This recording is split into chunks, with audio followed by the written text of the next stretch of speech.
est temps de vous éclairer, mesdames, mesdemoiselles et messieurs, ce dernier numéro de votre émission Éclairage de 2025.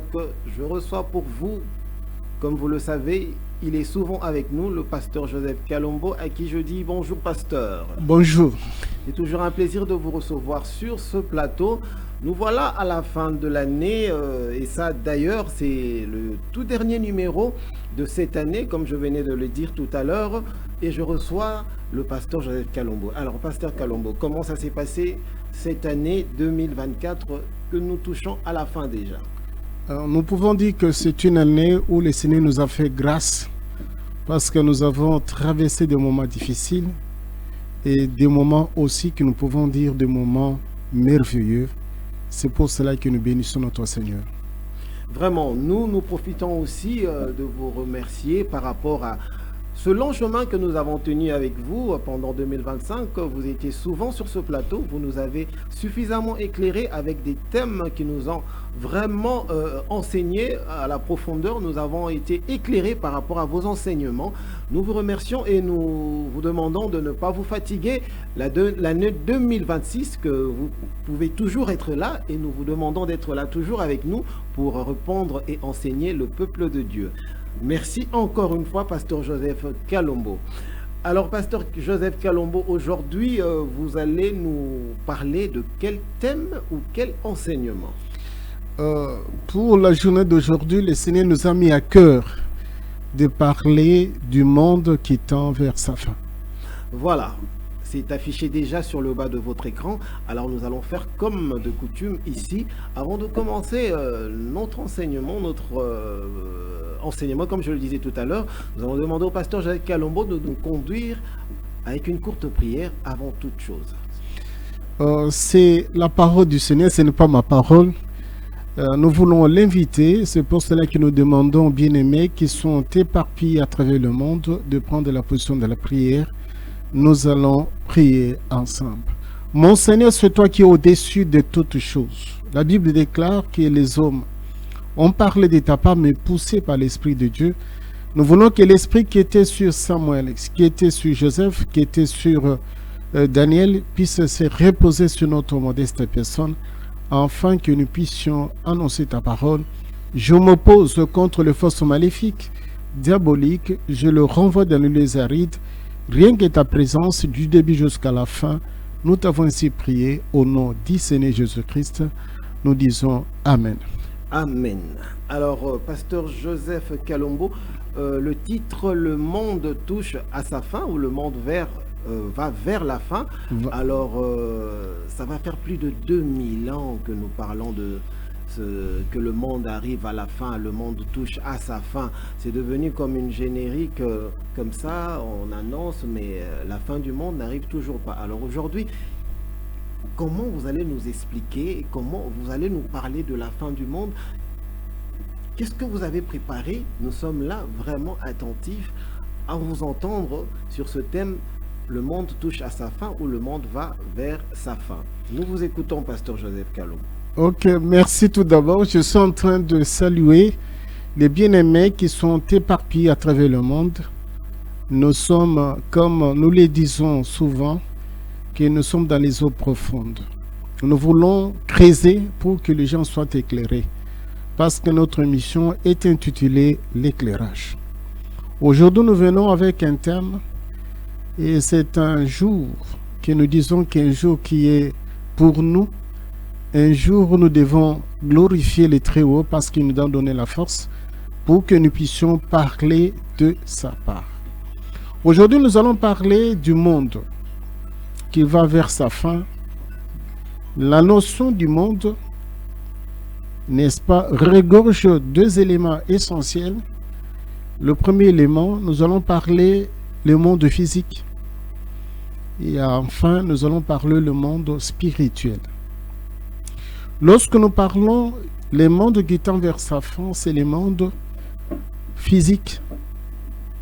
Parce que la Bible nous dit que toute création est l'œuvre de celui qui est assis sur le trône. Je voulais, avant d'entrer dans le vif du sujet, lire avec les bien-aimés pour que les autres ne puissent pas dire que non, pasteur, il est en train de philosopher. Exactement. Nous sommes dans les livres de Colossiens. Colossiens. Si le bien-aimé le permet, nous pouvons lire ensemble avec eux. Amen. Vérifiez sur Colossiens, vous avez les Bibles à la maison. Vous pouvez lire avec nous. Nous sommes dans les livres de Colossiens, chapitre 1er. Colossiens, chapitre 1er. Verset 15. Verset 15. À 17. Le Fils est l'image du Dieu invisible, le premier-né de toute la création. Car en lui ont été créées toutes les choses qui sont dans le ciel et sur la terre, les visibles et les invisibles, trône, dignité, domination, autorité, tout a été créé par lui et pour lui. Il est avant toute chose et toutes choses subsistent en lui. On s'arrête un peu là-bas. Ici, comme nous avons dit tout au long de l'année, nous avons parlé des thèmes qui nous plongeaient dans la profondeur. Et nous voulons aussi clôturer avec aussi la profondeur. Nous sommes en train de parler du monde. Le monde, c'est l'émanation de Dieu, c'est la création de Dieu. Dieu a créé ce que nous appelons les visibles et les invisibles. C'est pour cela que nous avons pris le thème intitulé « Le monde ». Nous scindons en deux, il y a le monde physique. Le monde physique, nous avons la terre, nous avons les cieux. Nous avons tout ce qui se trouve sur la terre. Et aux cieux, nous avons le ciel, nous avons les liminaires. Mais les très hauts, lorsqu'il a créé, c'est pour un but. On va vous dire qu'on a créé la terre, on a créé l'homme, on a créé les animaux. Il y a un but. Il y a un but fixé par les très hauts lorsqu'il a créé. Mais lorsqu'il a créé l'homme, parce que vous et moi, nous sommes les êtres humains. Ce n'est pas pour rien que Dieu nous a créés. Dieu nous a envoyés sur terre. C'est avec une mission précise. Et la Bible nous dit que lorsqu'il a créé l'homme, il a dit que l'homme puisse cultiver la terre et garder. C'est pour cela qu'il était placé dans le jardin d'Éden. Mais au fur des ans, l'homme a fait ce que nous parlons, la déviation. Il fallait le Très-Haut lui-même, le Créateur, puisse venir réconcilier l'homme ou bien se réconcilier lui-même avec le monde. C'est ce que nous appelons l'œuvre de la croix. Il est venu sur terre, il s'est donné comme rançon. Uniquement, c'était pour ramener l'homme à lui-même. Mais malgré qu'il a donné cette fourchette, malgré qu'il s'est présenté en tant que victime expiatoire, nous constatons que l'homme, il est resté toujours incrédule. C'est pour cela que nous disons qu'il a un autre plan, qu'il a déjà façonné. La Bible nous dit, ça je renvoie aux bien-aimés qui puissent, parce que nous n'avons pas beaucoup de temps, d'aller lire le livre d'Ésaïe 66. On nous dit qu'il va créer de nouvelles choses. Mais avant de créer de nouvelles choses, il va abîmer ce qu'il a déjà créé. Mais avant de les abîmer, il va retirer l'homme qui s'est donné à lui, l'homme qui a accepté la parole de Dieu, l'homme qui sera mis à l'écart. Ici, je vois l'enlèvement de l'Église. Les événements que je suis en train de parler, c'est bientôt là. Ça va arriver. Mais il faut que l'homme qui est sur terre, qu'il sache. Ici, nous allons mettre un accent particulier pour dire qu'il nous a donné les yeux pour voir les visibles. Mais il nous a donné d'autres yeux où nous devons formuler la demande pour voir ce que nous appelons les invisibles. Le monde spirituel. Ici, je suis en train de parler sur le monde spirituel où il y a le cafouillage total, où ceux qui sont sur la terre sont en train d'embrouiller la carte. Ici, nous ne sommes pas dans la philosophie. Ici, nous ne sommes pas en train de divaguer. Non, nous sommes en train de dire les choses vraies. On a dit que lorsque vous verrez l'abomination s'installer dans les lieux saints, sachez que le temps ou bien le moment est proche. C'est pour cela que nous sommes en train de sonner la sonnette d'alarme. Parce que la Bible nous dit que lorsqu'il viendra, on dit qu'on va sonner la trompette. Dans un clin d'œil, on va prendre le jour. Mais ici, nous sommes en train d'insister parce que nous sommes à la fin de l'année, nous voulons entamer une autre année pour dire aux bien-aimés que vous devez, parce que l'Église est inféodée, parce que l'ennemi est entré dans la maison du Père. Ici, nous sommes en train de parler, tout au long de l'année, nous avons parlé des 4 êtres qui vont torpiller la maison du Seigneur. Nous avons parlé des chanceurs de monnaie, nous avons parlé de vendeurs de brebis, nous avons parlé de vendeurs de bœufs qui vont se retrouver dans la maison du Père. Lorsque la première venue, il était sur terre, il avait constaté qu'il y avait des échangeurs de monnaie qui sont en train de changer la monnaie dans la maison du Père. Mais ces pratiques est démise pour le moment. L'Église était inféodée. Les gens prêchent, et non pour le royaume des cieux, mais ils prêchent pour le vendre. Ils prêchent pour l'argent. C'est ce qui est scandaleux. Et nous avons des vendeurs de pigeons. Les pigeons ici symbolisent l'esprit ou bien l'onction. Nous constatons qu'ils sont nombreux. Il y en a les autres qui sont en train de se disputer sur la place publique. Les autres qui ne se cachent pas, qui sont en train de dire que je vends, je donne, je transmets. Donc, c'est pour vous montrer que nous, en tant que des sentinelles, nous devons réveiller la conscience des gens. Parce que les gens n'enseignent pas, parce que les gens n'en parlent pas.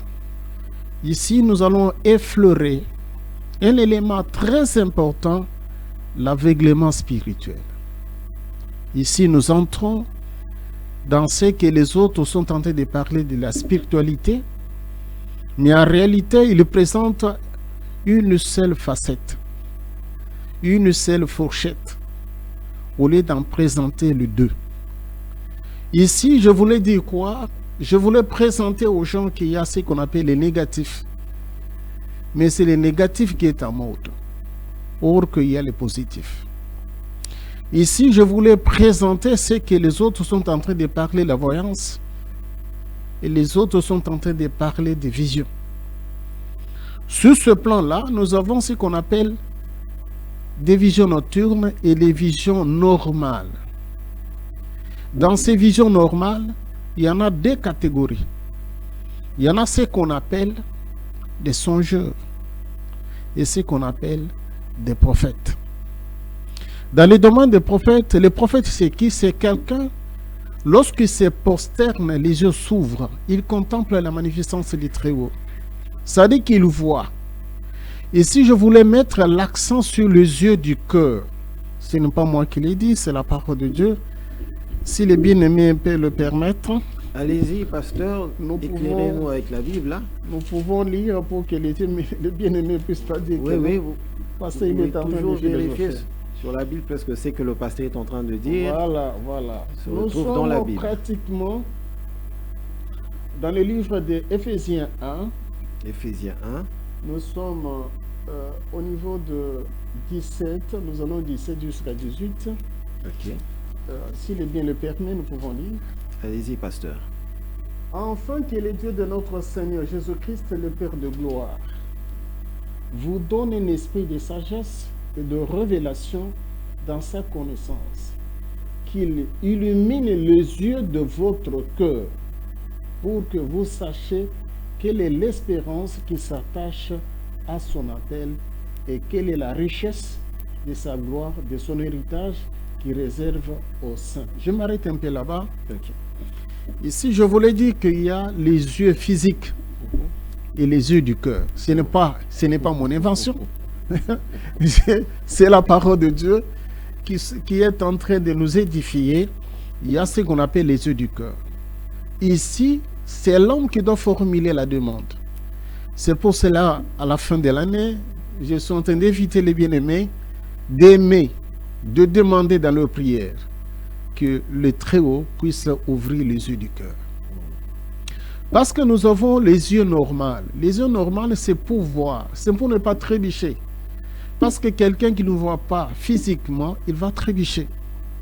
Aussi, c'est de la même manière sur le plan spirituel. Lorsque vous êtes un aveugle spirituellement, vous allez tomber dans les mains de ce que nous avons appelé des vendeurs de pigeons. Merci Pascal. Et des échangeurs de monnaie. Parce qu'ils sont nombreux. Ils sont même entrés dans la maison du Père.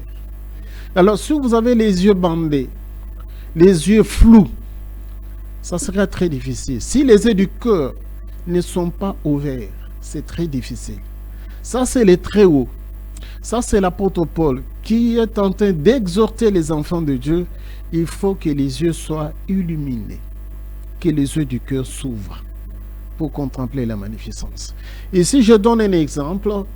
Dans les livres des Deux Rois, il y a un grand prophète que j'estime, que je respecte beaucoup, c'est Élisée. Lui, il avait la capacité de prier que Dieu de gloire puisse ouvrir les yeux des gens. Il avait fait avec son serviteur, qui était Gazi, qui s'inquiétait, qui était dans le tourment, parce qu'il voyait que l'ennemi, ou bien les ennemis, ils étaient nombreux. Mais, comme il était tout près de l'homme de Dieu, il avait prié pour que les yeux, n'est-ce pas, de son serviteur puissent s'ouvrir. Et lorsqu'il a contemplé la magnificence, il a vu le nombre de l'armée de ceux, il était calme. Ici, qu'est-ce que je voulais dire en fin d'année? Parce que nous allons bientôt demain commencer une autre année. Nous voulons que vous ne soyez pas un aveugle spirituellement, que vous soyez quelqu'un qui voit, qui contemple la magnificence de Dieu, qui voit ce qui vous entoure, l'invisible. Ici, je suis en train de parler de l'invisible, parce que nous venons de lire les livres de Colossiens 1, 17. Nous avons commencé, nous avons lu. On vous dit que tout a été créé par Dieu, par le Fils de Dieu. Le Fils que nous sommes en train de parler, c'est lui-même Logos. C'est lui-même la parole faite chair. C'est lui-même l'Éternel. C'est Emmanuel. C'est Dieu parmi les hommes. C'est lui qui nous dit qu'il a créé. Il a créé, c'est pour l'harmonie. Il a créé les invisibles. Il a créé les dominations. Il a créé des principautés. Mais il vous dit que toi ne reste pas aveugle, il faut voir. C'est que les principautés sont en train de mijoter, sont en train de faire dans le monde des ténèbres. Ici, nous sommes en train de parler, c'est pour que les enfants de Dieu sachent que le monde tend. Bientôt là, il viendra prendre l'épouse. Il va le mettre à l'écart. Et à la fin, il va, n'est-ce pas, abîmer tout ce qu'il avait créé. Tout ce qu'il avait créé parce que c'est déjà, pour le moment, abîmé par les hommes. Ici, je reviens sur la gestion du monde. Lorsque j'ai en train de parler du monde, il y a deux éléments très importants. C'est le système de la gestion du monde. Le système est coiffé par l'ennemi. C'est pour cela qu'on dit que voici le prince de ce monde. Celui qu'on est en train de nommer le prince de ce monde, c'est Lucifer. Ici, je suis en train d'apaiser les bien-aimés, de ne pas avoir peur, parce que Lucifer, c'est une création. Dieu a créé. C'est un esprit que Dieu a créé pour un but. Parce que c'est ce que je veux parler. Il y a des pasteurs qui sont des spécialistes qui disent que je veux vous choquer. Moi, je ne vous dirai pas que je veux vous choquer. Mais ici, je suis en train de vous éclairer. Okay. L'Éternel, lorsqu'il a créé, c'est pourquoi je parle de négatif et de positif. C'est pour l'équilibre. Parce que si Satan n'était pas là, les gens n'allaient pas prier. N'allaient pas comprendre qu'il y a le Tout-Puissant. Ah bon? Il fallait créer un adversaire. Il est un adversaire qu'il a créé, qui lui-même il sait comment il va mettre fin, n'est-ce pas, à sa présence sur la terre. La Bible nous dit dans les livres d'Apocalypse qu'il m'allait dans la terre. Il est descendu. Celui qu'on est en train de dire qu'il est descendu, c'est qui? C'est un chérubin autrefois appelé le chérubin protecteur, qui gardait le jardin d'Éden. Ça peut vous scandaliser, mais ce que je viens de vous dire, c'est vérifiable. La Bible nous dit, ici je vous renvoie dans les livres d'Ézéchiel 28, là on décrit que c'est une création. Il n'est pas le seul. Ici je suis en train de parler de l'organisation invisible mais céleste. La Bible nous dit qu'il est entouré de séraphins. Après les séraphins, il y a ce qu'on appelle le chérubin. Et parmi ces chérubins, il y a aussi les chérubins guerriers, il y a aussi les chérubins protecteurs. Ici, on nous montre que Lucifer, qu'on est en train de parler actuellement, que les gens sont en train de craindre, que les gens sont mal à l'aise dans leur maison, c'est un chérubin autrefois qu'on appelait astre brillant, mais qui est tombé. Comme il est tombé, il ne veut pas tomber seul, il veut tomber avec beaucoup de gens. Il a créé beaucoup de choses. Mais le Seigneur sait qu'il va mettre fin, n'est-ce pas, à sa présence sur terre. Ici, je voulais, pour l'année 2026, que les bien-aimés puissent chercher, puissent demander que les yeux du cœur s'ouvrent pour contempler la magnificence et pour savoir comment se comporter. Parce que, bien-aimé, il y a l'existence, il y a le présent, il y a le passé, il y a le futur. Ici, je suis en train de vous parler du futur, le lendemain. Pour connaître le lendemain, il faut avoir les yeux ouverts. Ici, je voulais que les bien-aimés, si le permet, allez-y, pasteur, nous pouvons vous êtes lire. là pour nous éclairer sur la Nous Bible. sommes dans les livres de Psaume 119. Je vais Psaume lire. 119. Je vais lire pour les bien-aimés. Vérifiez avec nous à la maison, car cette émission est intitulée Éclairage. Ce ne sont pas les paroles du pasteur, mais c'est tiré de la Sainte Bible dont nous sommes en train de vérifier ensemble, très chers téléspectateurs. Oh oui, nous voulons lire